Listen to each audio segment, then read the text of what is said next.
Hello, everyone. Thanks for joining us today for this webinar. We're excited to get started. Hi, this is John Holt. Hopefully you can see and hear me, but we're pleased to have Wayne Stanley and Bradley Erb at Bo Digital help demystify ChatGPT for us, a topic on everyone's mind. So with that, I'm just going to turn it over to Wayne and Brad. Perfect. Thanks, John. Thanks for having us, and thanks to the association for having us. I know it's early for a lot of you guys in Idaho. We're based in Indiana, so it's a little different for us. But we're going to try to go through some practical things for ChatGPT today, for whether you are an avid user and you're using it all the time right now, or you've never used it and are just really curious as to how it might be helpful to you. We're going to make sure that all of that um, is brought up. This webinar is being recorded, so you'll get a copy of the recording and a copy of the slides. We'll make sure that the association has those, and we can send those around to you in the future. And you'll probably get those early next week from us. So that will be ready for you. And then also be sure to use the chat box as we go along, and myself or Brad will either chat back or we will bring up your questions here in the webinar. If you've ever seen me speak before, I'm a very casual presenter, and so I'm happy to have any thoughts, ideas, challenges to what I'm saying, any of that kind of stuff as we go along here too. So with that, let's go ahead and get started. I thought it would be helpful to walk through a little bit of what ChatGPT is at a basic level, because a lot of folks, I think, get a little nervous about what is this really, and people have an idea in their head of what AI is versus other tools. ChatGPT is essentially a chatbot that was developed by OpenAI, which is a large organization, and launched in late 2022. There are lots of other chatbots that use AI that have been around for a long time. OpenAI happens to have the budget that they were able to get the most press splash. So that's why you hear the most about ChatGPT, but they certainly weren't the first, but they definitely are the one that has the most media attention surrounding what they do and what they're doing in general. But for a lot of folks, it's important to understand that in general, it's because it's a chat bot, it's primarily used for natural language understanding. And that can be used for a variety of tasks. It just kind of depends on how you want to use it. We're going to talk later about prompts that you should use for ChatGPT, and that's really the key to success. There are some people that have used ChatGPT and they're like, I just felt like what it gave me was pretty boring or generic, and that's where the prompts are really important to go there, and to find any sort of success. So I'm going to talk a little bit more about that. I'm going to dive into the types of artificial intelligence too, because I know some people have like Terminator in their head right away when we talk about this stuff. I neglected at the beginning. I was excited to get started. I know we were a couple of minutes behind anyway, but John mentioned that Brad and I both are with Bo Digital. We're a marketing company that primarily services the title insurance and real estate industries. We do everything from websites, social media, and email marketing to logos, flyer design, video, and so much more. And so we've been in business for almost 8 years now. I started the business after working for the American Land Title Association for many years, and I know that there are some familiar names on the attendee list today. So a lot of you I've met before, but if I haven't, welcome. And I will be leading most of the presentation today, and Brad's going to hop in with some of his own thoughts and experiences in the industry with some of this stuff too. So like I said before, don't be afraid to ask questions as we go along, because I'm sure we'll both have plenty to say here.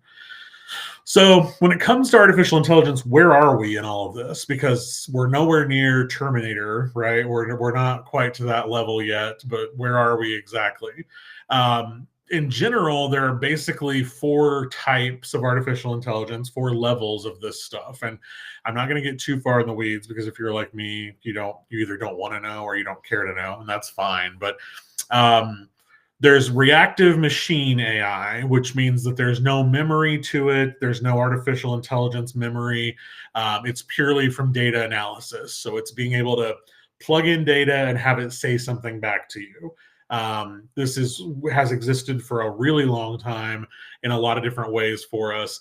But then the second level of artificial intelligence is what they call limited memory, when that's really what ChatGPT is. It's called generative artificial intelligence. This is also what's happening with self-driving cars and that sort of thing. All of that would be limited memory AI. And the real difference there is that it's not creating its own thoughts or information. It's using what's been given to it or what it can find on its own. It's not doing this, of its own free will. It's not creating original thoughts and things.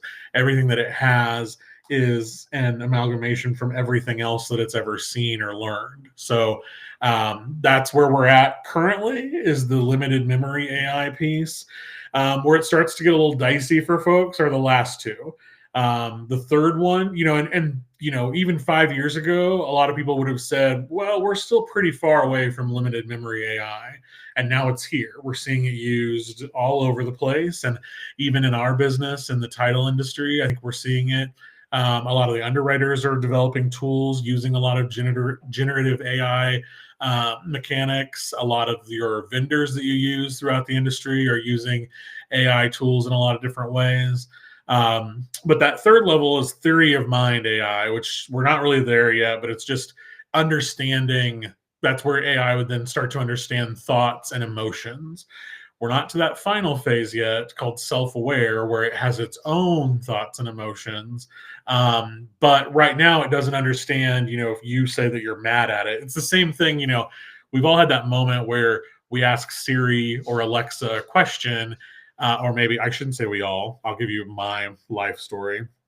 Sometimes I ask Siri or Alexa a question, and they're supposed to be helpful, right? They're supposed to be an assistant. They're supposed to give me good information. And sometimes they'll just tell me to go look on the internet, which I could do without their help. Or they'll give me something, or they'll just say, I don't know the answer to that. And that's very frustrating to me. And so sometimes I might say, Alexa or Siri, you're no help. You are kind of a pain in the ass to me. And they don't understand that. That's why most of the time they won't really respond to that stuff. So if you've ever been mean to your Siri or your Alexa, that's why. It doesn't understand it. It's not to that point yet.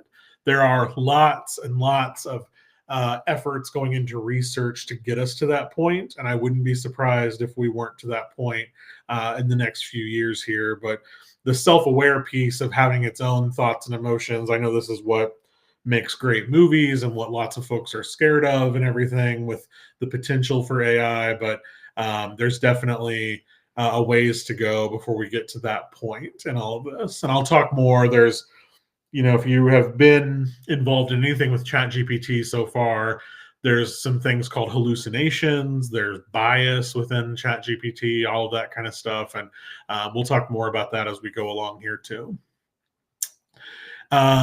So I wanted to start by actually showing ChatGPT, because there are some folks that have never even seen it. They've only heard of it. And so they have sort of this like Wizard of Oz situation in their head of what might be there or what might be happening. But essentially, like I said, it's just a chatbot. It's a chatbot that was developed for you to ask questions and to get information, to get translations and all that kind of stuff. We're going to go into some very specific uses for ChatGPT in your business. And I'm also going to show, my sample prompt that I gave it was I wanted it to explain how it can be helpful in your business. And there's some good, bad, and ugly in there, and we'll get into that as to what ChatGPT thinks of itself. But so this is the login page for ChatGPT. If you search ChatGPT OpenAI, you can go to the site, and then you can create a login or sign up if you want, and then it gives you a welcome screen. And this is I screenshotted this a while ago. I don't think we're at version 3.5 anymore. I don't remember where they're at, but regardless, this is still the welcome screen. And you can see there it says you can design a database, you can write an email, you can recommend activities or give ideas. People use this for all kinds of stuff in their personal life. There are people that are using ChatGPT to say, I want I weigh this much. I want to lose this much weight. I would like for you to create a meal plan for me and an exercise routine that I should follow. And ChatGPT will spit that out for them. There are folks that will ask it for activities to do with their kids, like what, we're budget strapped this year for Christmas. What are some things that we can do around the holidays with our family that don't cost anything? Or we need money this holiday season. What are some activities we could do to make money as a family?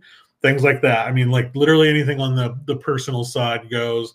I feel like the one that gets advertised the most or talked about the most is definitely the marketing help that it can provide. And so that's the question that we get asked the most right now is, does ChatGPT or will ChatGPT be the end of Bo Digital? Will that ruin your business? Because there's, no everything that you do at Bo Digital, ChatGPT could do. If I want a marketing email written, it can do that, right? Or if I want it to create social media posts, it can do that. And our answer in general is yes, it can do that stuff, but it's meant to be a resource, not a solution. So we're not really afraid of it taking over our business or anything like that. And I'll give some more examples later, including one state association that did a really clever thing with ChatGPT to show how far away it is from even taking over underwriting decisions, for example. So we'll get into some of that stuff here too. I don't know, Brad, if you've seen others do things with ChatGPT that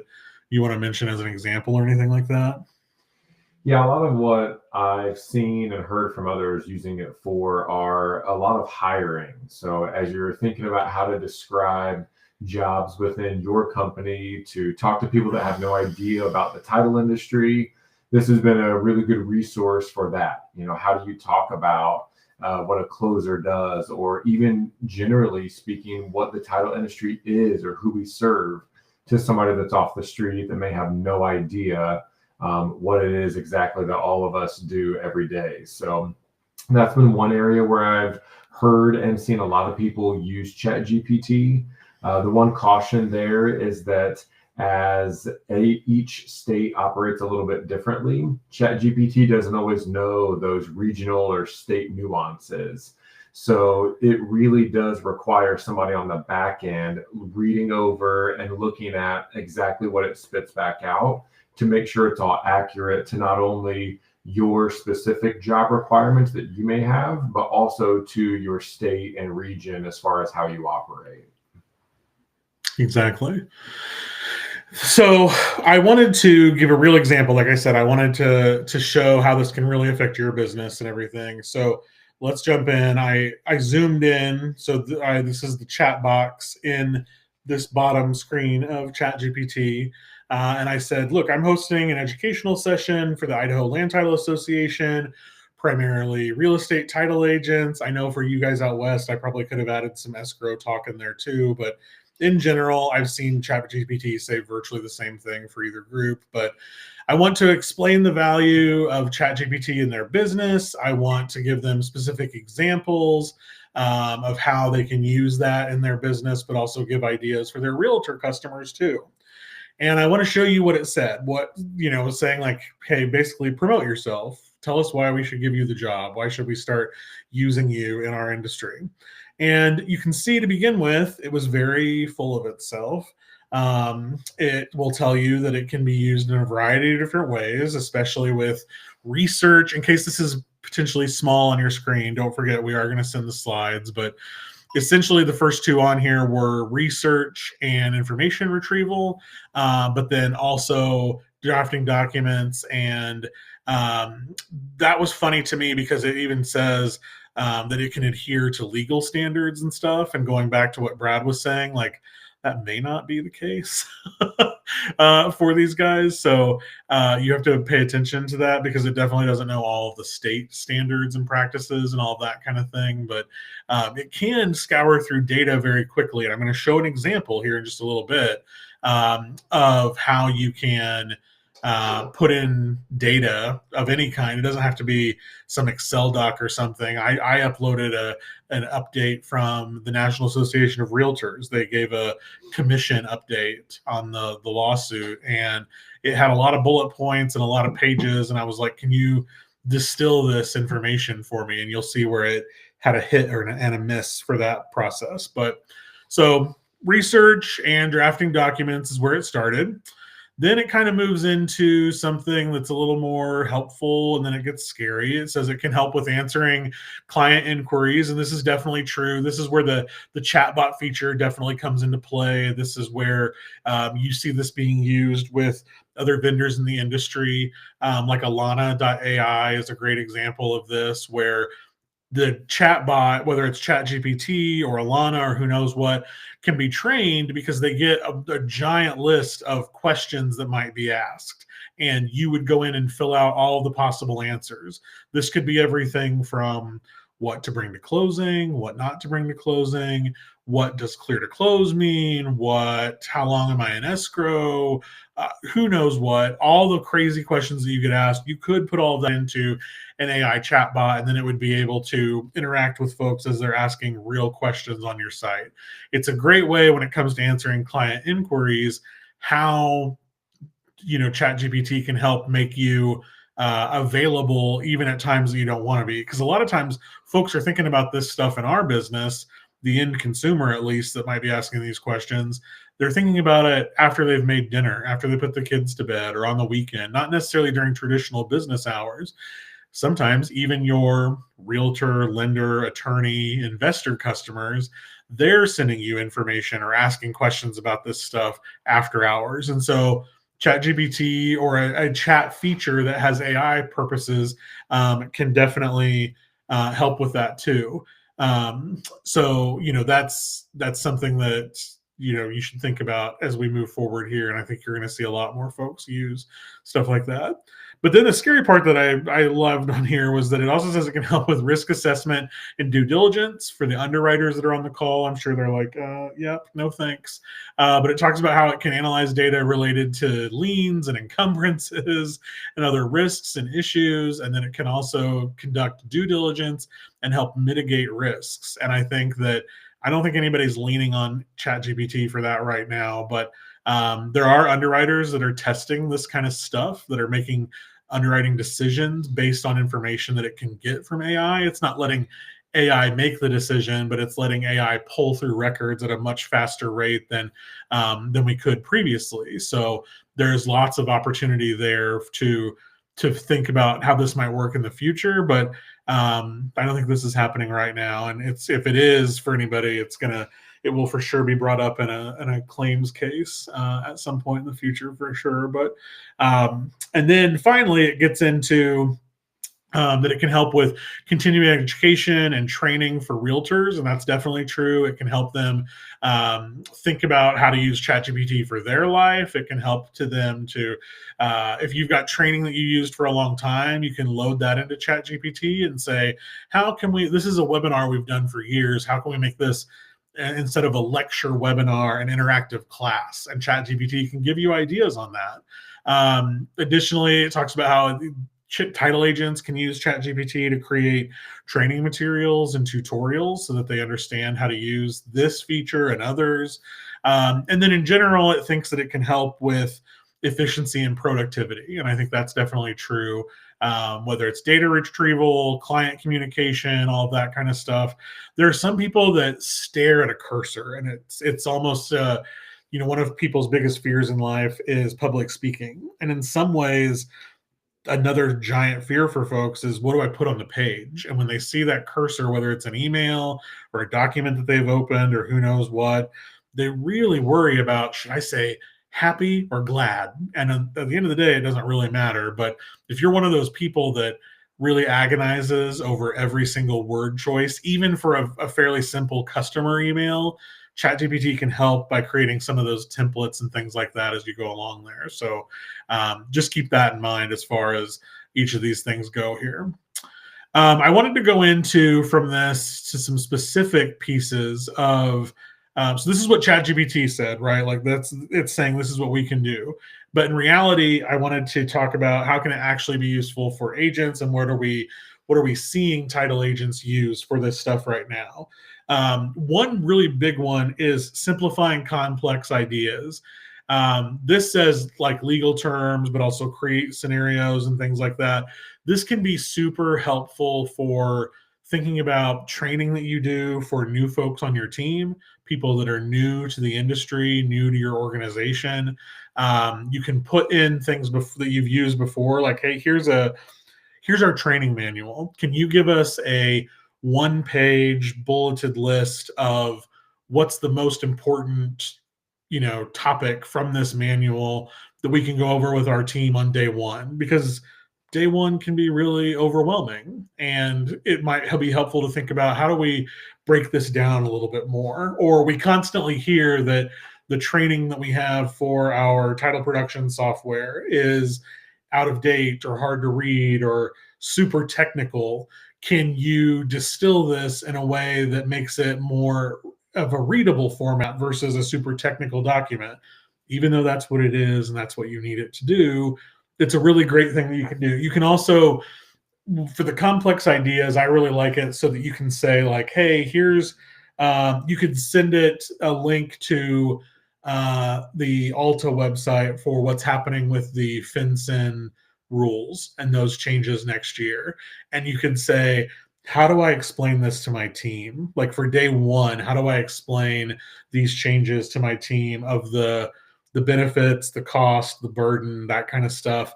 And it will really break it down and synthesize it for you in a way that makes it way more digestible than all of it up front at once. So that's one way that we see it used, and we see people really enjoying it overall.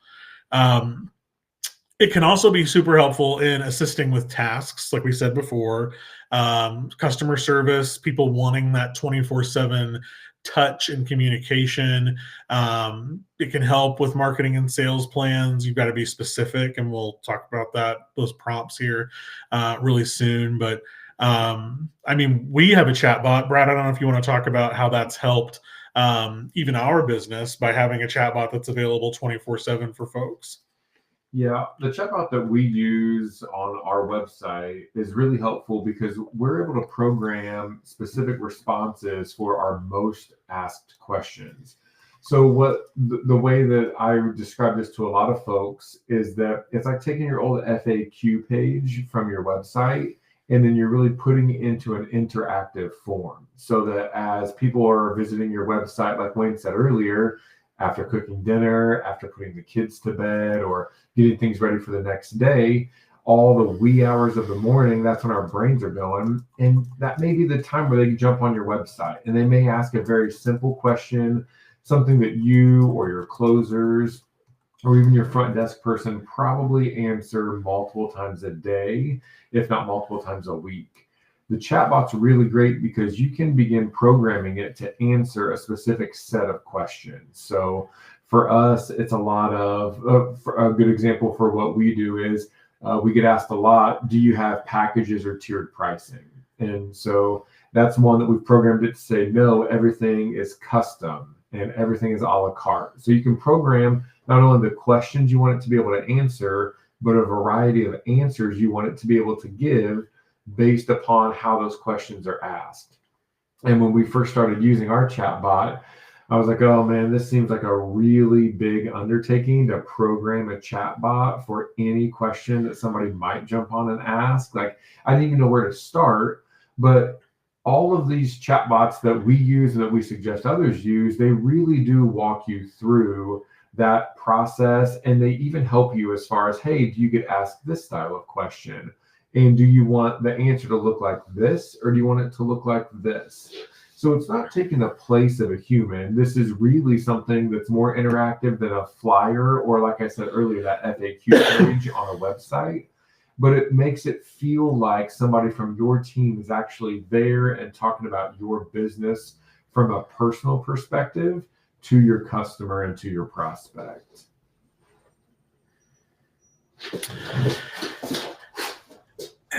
And then I wanted to talk about the other two things here. Analyzing data is also helpful. We've talked about this a little bit in terms of the ideas that are available for folks and what they can do. I also think that it can create basic templates, and a lot of times that's super helpful. I'm very sorry. FedEx just showed up at my house, unexpected. So apologies for that. Work from home life. ChatGPT basic templates. This is something else that can be helpful for folks, especially with the email marketing, blogs, things like that. Those templates are something that a lot of people always have the intention of updating or dealing with differently, and they don't really know how. And it's a great thing that you can say, can you do this for me? It will also, you can say like, how have other people set up templates for emails, for communication, for maybe you're thinking about adding text messaging service so that folks know what's happening within your title production software. Any of that kind of stuff is all an option for sure. So you can use it in that way too. Another thing that's great, I want to go back to the analyzing data really quickly. That's when the dog situation started. For the analyzing data, you can also put in, if you get big data sets from what's happening with commercial real estate in your market, or maybe your local realtors association puts out data on sales analytics and listings and everything else. You can load that into ChatGPT and say, hey, our realtors association gave us this data set this month. Can you break it down for us in how might we share this in a marketing email? Or how can we present this data to our customers in an engaging way on a social media video? And it will help you break it down in that way too, which can be really helpful, especially if you don't have the time for that stuff. And usually that's the case. You don't have the time for walking through some of this. So, on that analyzing data piece, when the AI and ChatGPT really started to be more prevalent in our industry, I was like, I don't know, like, what is this even supposed to look like to our customers and to our prospects, much less internally as our team is operating. And I'm like, I just don't know how it's going to integrate and really pull that type of information out. And we were at a conference earlier this year, and they gave 2 examples that really helped me kind of connect those dots to, oh, I am more familiar with this process and the output than what I thought. I just hadn't realized it yet. So the first one on the analyzing data, if you have Gmail or whatever your email provider is, and you automatically have things that go into your spam or your junk folder, that's AI. That's AI going through those emails to decipher, is this junk or is this the type of email that this user typically opens and engages with, right? And I was like, oh, well, that's not quite as scary and that's not quite as daunting of a task to like, now I have to learn, artificial intelligence or anything like that. And then the other example is for anybody that's done any sort of recent Google search. Like I just typed into the search bar, best small business chatbot.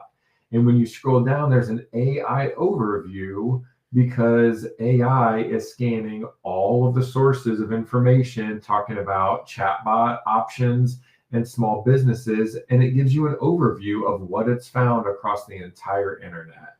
And once I had somebody explain that both of those are actually the AI we're talking about here, with analyzing data and then giving you some sort of synopsis of what it's found, that's all it is. And I don't know if that helps anybody else, but it really helped me to be able to see it in other areas of my life and not just have to think about, oh my God, we need to be with the times and be using ChatGPT or some portion of AI to make sure that we're with the times in our business. I think those are great examples of how this is happening in real life, because sometimes this is all like pie in the sky talk, and I like being super specific about how people are using this. So we've talked a little bit about prompts, and I want to talk about what that prompt looks like. And if you're, the average attention span for an adult in the US these days is 7 seconds. So if you're like, what is he talking about with a prompt? A prompt is what you're asking ChatGPT to do for you. So for example, I'll go back to that first slide that we did here of what I asked it to do, just to explain to you all what it can do for your business. So this was my prompt. And I tried to use this formula. So the best formula that just about, and there are different ways that you might see people talk about this or write it, but in general, it's following these 4 steps.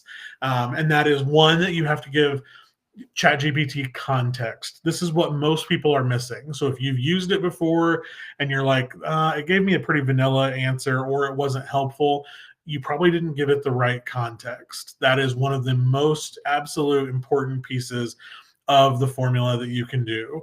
And context would be, I want you to act as as an Instagram marketing professional and provide me with XYZ ideas or whatever. I want you to act as a real estate agent and let me know what type of training would be helpful for you on the new FinCEN rules or whatever that is. You've got to give it some context as to what you want it to do and why you want it to do it. Then you have to give it specific task and instruction. You have to say, I want you to do this and I want to have this be the outcome. If you want it to give you ideas, give it how many ideas, and you can say however many you want. I have recently been trying to give some really simple content ideas to our team, and so I'll ask for about 45 ideas at a time because that gives us a couple months worth of ideas, and I'll say I want 45 ideas for blog posts that we can customize, and I would like to accompany that with a video idea that we can use to promote the blog post on social media. So you give it a specific task and instruction, and then you have to clarify what you want. So within that, like within the one that I said at the beginning, I said that I wanted it to help explain the value of their business, but I also, my clarifying piece here was that I wanted them to give specific examples in their business, but also some ideas for their real estate customers too. So that clarifying can be important. And then lastly, refine. Just because it gives you some kind of result right away, like what I showed you in those slides of it being full of itself, of the ways that you could use ChatGPT, you can say, and I'm going to show an example of this here in a minute, this was really helpful, but give me these, instead of blog post ideas, I need them as Instagram posts instead. Or instead of my audience being for real estate agents, can you change this so that my audience is now for real estate investors?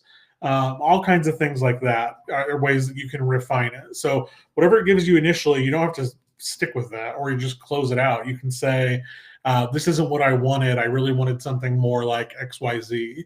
So this is where a lot of people, when they stumble with it, it's probably because they're not giving it enough time to really think through this prompt process. And again, make sure you give it the context and then don't be afraid to refine at the end. I think those are the two big ones there that are important for people. And I'm getting ready to show an example of this and what I did for trying to show something from the NAR Commission on all of it and how I had to refine what I had asked for because it didn't quite understand it at the beginning. And like I said, this happens more than you might realize. I think right now, my memory is, I think ChatGPT's memory goes through April of this year at this point. So for example, I spoke on this issue for the Florida Land Title Association on this topic for the Florida Land Title Association last month. And it was right after the election. And so I put into ChatGPT, I said, who is the president of the United States? And ChatGPT said, Joe Biden is the president of the United States and the presumed Democratic nominee for president for the 2024 election. So ChatGPT had no idea what had happened with Kamala Harris and all of that kind of stuff or the election results. So ChatGPT can pull from news, though. So even though what's been loaded into ChatGPT and what it knows now is through April of this year, when I said who won the election in November of 2024, it still knew that Donald Trump won the election. So it can pull from real life events and what's happening right now, but it doesn't always know that inherently from everything else. So that's where like people get confused sometimes on some of this stuff as far as what it knows, when it knows it, and all of that. ChatGPT's job is to give you answers. So when you hear about hallucinations within artificial intelligence. You'll hear about that more and more. It's where ChatGPT essentially makes it up, or the artificial intelligence tool makes up the answer, because it knows that it was built to give you an answer or a result. And this is where a tool like ChatGPT is different than Siri or Alexa, which will sometimes say, I just can't help you with that. ChatGPT doesn't really, it's not built to say, I don't know how, or I can't answer that for you. So it will give an answer and it will just say things. And you're like, that's not even accurate. That's not the case at all. So that's what the hallucinations are. There's also, like all things in life, unfortunately, there's some inherent bias in some of what ChatGPT puts out there sometimes. Again, it depends on what bias may have existed in all of the data and resources and things that were fed into it to begin with. So one of the biases that we see most is usually a gender bias, where we'll ask ChatGPT a question, or we'll ask for something like some type of communication, and it will have more of a male focus to it, or it will have more of a male, less of a female perspective, less of a female representation on what's in there. And for, especially in this industry that is largely female owned and operated at this point, especially for day-to-day staff, it's primarily female. And for what we do in education, marketing, and communication, that's super important to make sure that audience is represented. And so we see that a lot. There are other bias that you can see as well. It just kind of depends on the topic and that sort of thing. But those are the two pieces that you've also got to take into consideration when you are messing with ChatGPT of, is this a hallucination? Is there any bias in this? It's always a good idea to do a little extra research on whatever it spits out. If you're unclear or something just doesn't quite look right, we've always got our spidey senses up when it comes to fraud and things like that through our email and for wires and things like that. But our spidey senses should really be up for anything that ChatGPT spits out as well. The last thing that any of us want is to go to ChatGPT for a quick, simple fix, and then at some point realize that we really made a mistake because we didn't go that extra couple of minutes and just do a little bit of research on our own. And that's where not only do the prompts matter and being super specific with those prompts matter, but also take that extra 5 minutes, have someone on your team take that extra 5 minutes and just go back through and comb through it with your professional eye as the one that operates in this industry, and with your team and with your company each and every day, to make sure what it's giving you is a good representation of your company and your company's voice. I'm going to go ahead and move into this example here that I put together. And again, if you've got questions, you don't have to wait to the end. I know we've got probably 10-ish more minutes here for you, but if you've got questions, feel free to ask them now. But for the example, I received an update from NAR. They've developed another resource on the do's and don'ts when working with buyers regarding the settlement for commissions. And so what's on the left is what I gave to ChatGPT. I said, here's a news alert from the National Association of Realtors of the do's and don'ts when working with home buyers. Can you analyze it and provide me with a top line email I can send to my team?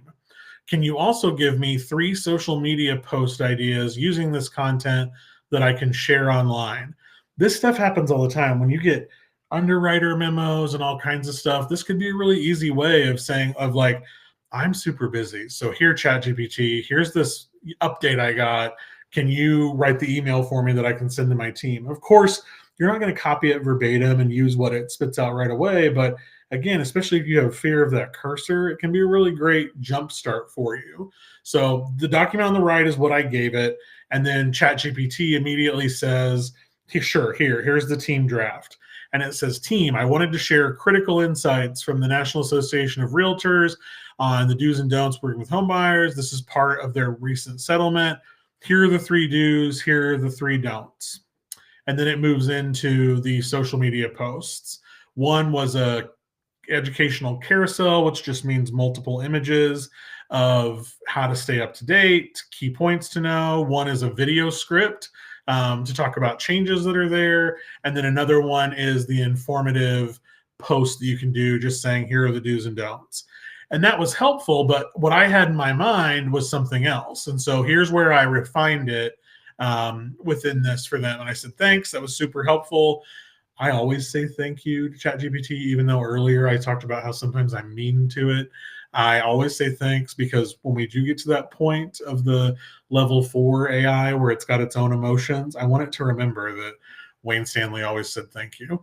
I said, this is super helpful, but I need the email come from me as the owner of a real estate title agency. I was intending on giving it to my customers so that I could say, hey, title agency owners, here's an email you should send to your real estate audience that they can use and use with their folks. And so it then spit out a separate email with a very different, not a super different tint to it, but this was instead from the title agency's owner perspective saying, hey, I want to make sure you're all aware of the latest guidance from NAR on what to do here. We want to share this so that our real estate partners can ensure that they stay compliant and effective. So it's a great way that you could give this to like your sales team to use with your customers. So that was just a way that it changed it, and it wasn't a huge thing, but it was a way that to show that refinement step and to make it do exactly what I wanted it to do here. So there are ways that your real estate agents can use ChatGPT within this too. I think that one of the ways people use this the most in real estate right now is definitely with writing property listings, property descriptions, that sort of thing. I will say that one way to know if somebody's using ChatGPT for their property descriptions and not editing it is if they use the word bespoke. I don't know who or how that word got loaded into the world of ChatGPT and the world of real estate, but I see so often now on housing listings, on Zillow, on homes.com, whatever it is, this bespoke property will blah, blah, blah, blah, blah. Nobody says that. Nobody uses that word in that way. Nobody's talking about properties as bespoke destinations or anything. It's kind of ridiculous, but that's one telltale sign of they definitely are using ChatGPT to write this stuff. So even if you are, make sure you remove that word or everyone's going to know that that's what's happening. Another great way to utilize this is to create base email marketing content. So if you're like, hey, I want a plan for marketing emails to keep my customers engaged for the next 12 months on these 3 topics, that can be super helpful. Same thing with developing a calendar of content. That can be great. And like I said before, improving emails and text messages are also super easy for them to use in all of this. And there are ways that, if you're doing a class, if after this you want to do like a 15-minute class or a 15-minute coffee with a couple of realtor customers, these are quick bullet points that you can say, hey, you can be using this tool to do this to better your business and to make your life a little easier. A few other ways that they can use this is definitely, like it suggested, video scripts. A lot of people need a script to be able to do video, and video is so important for social. You can tell ChatGPT, can you give this to me as a script and then also as bullet points? Because some people would rather have bullet points than having the whole thing written out. So that's another really great way to put that kind of stuff in there. You can help it think through newsletter topics. So for example, you could say, I'm the executive director of a trade association, and I am, I am trying to get more engagement from my members, and these 3 topics are most important to us right now. What are some newsletter articles I can include? And it would give you ideas there.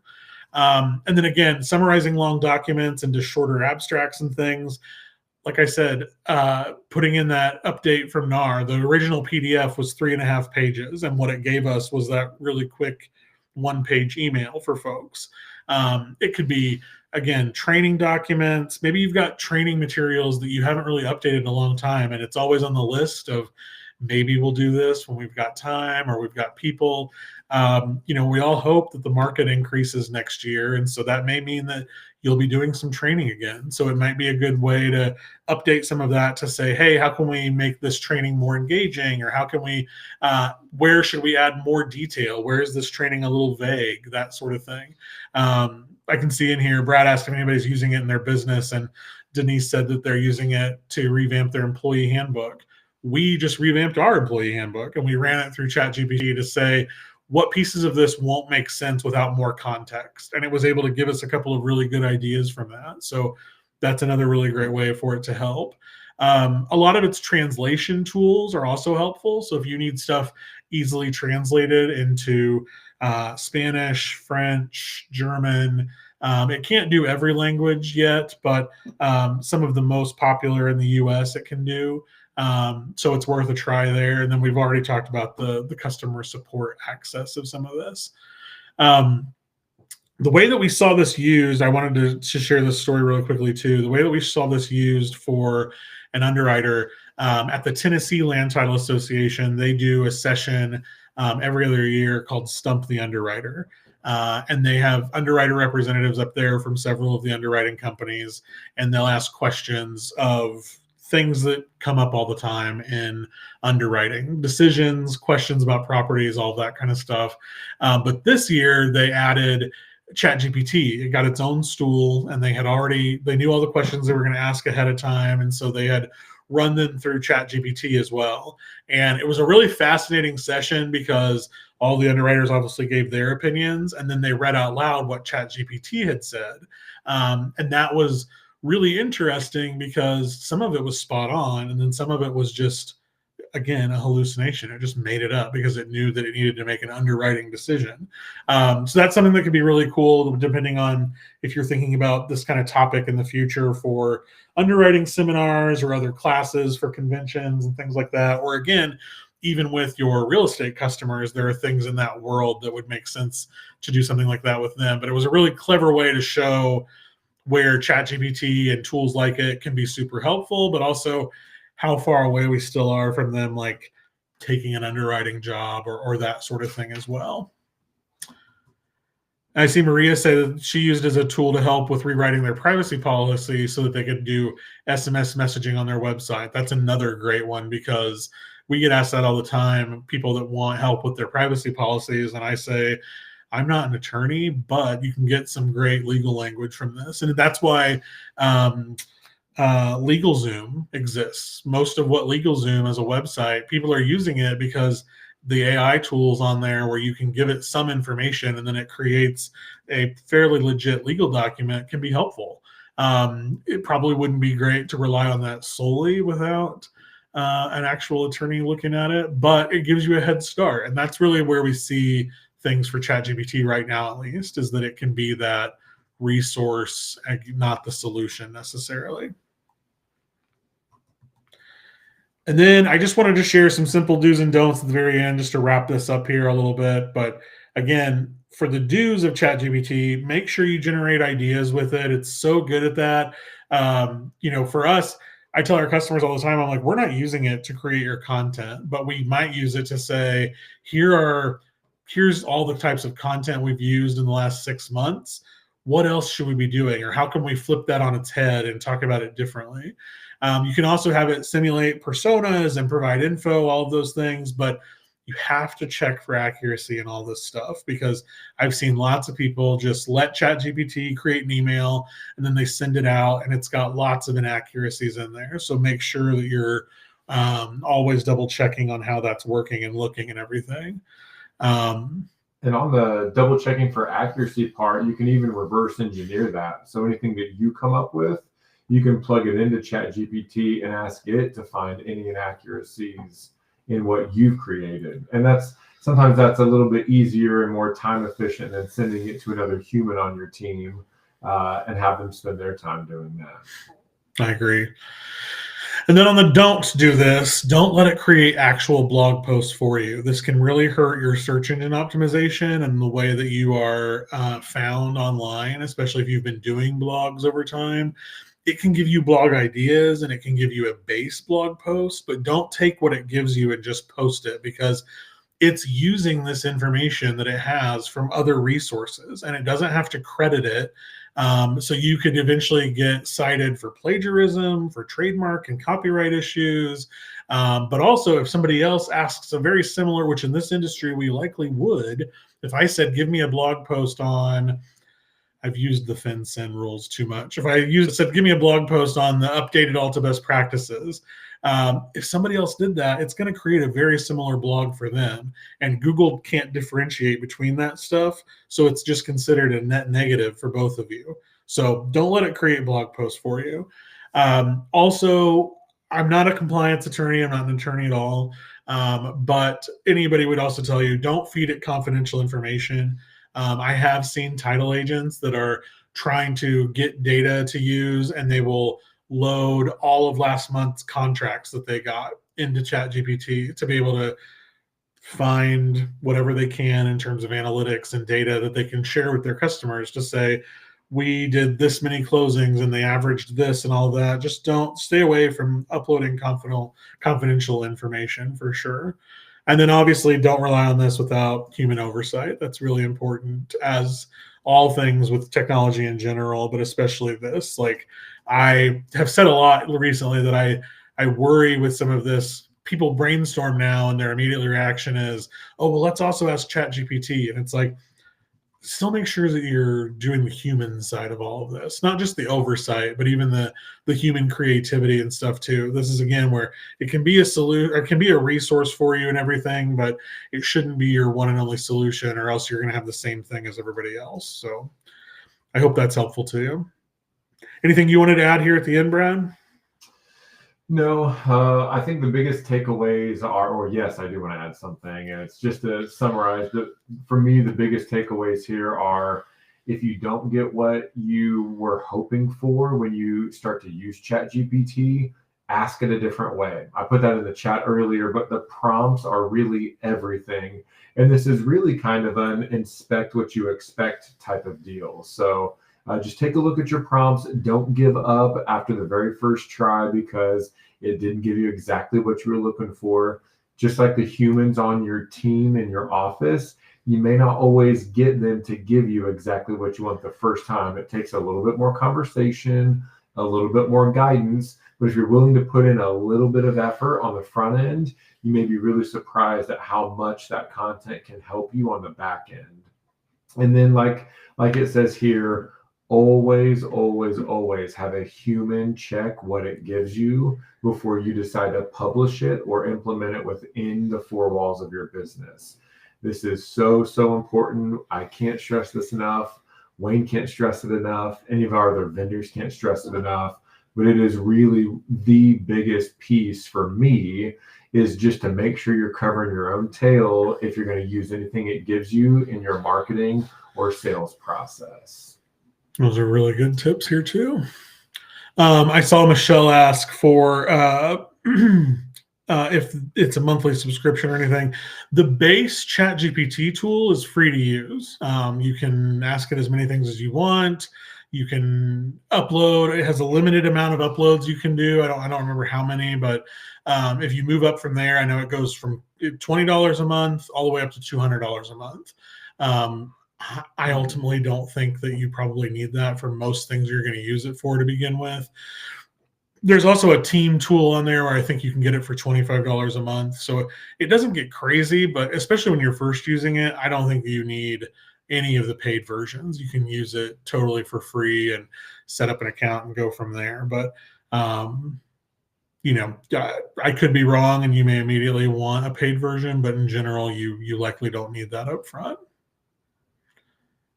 I know one question that we typically get asked afterwards is, are people really using this? And I tried to give some very specific examples, but we didn't make those up. Those are real title agency folks that are using it, and missteps that we see. I will say that one misstep that I saw is somebody used ChatGPT entirely to create a PowerPoint for a realtor's class.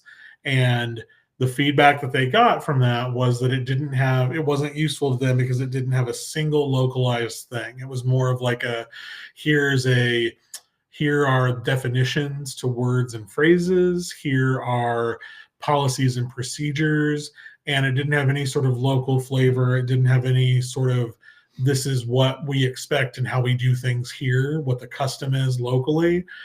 So I know that it saved that person a lot of time, and they thought it was really cool that ChatGPT just created a whole PowerPoint presentation outline for them right away, but they used it verbatim, and then the class kind of bombed because they didn't have anything specific that they could point to within that. So just another example of how you got to do your own thing in all this.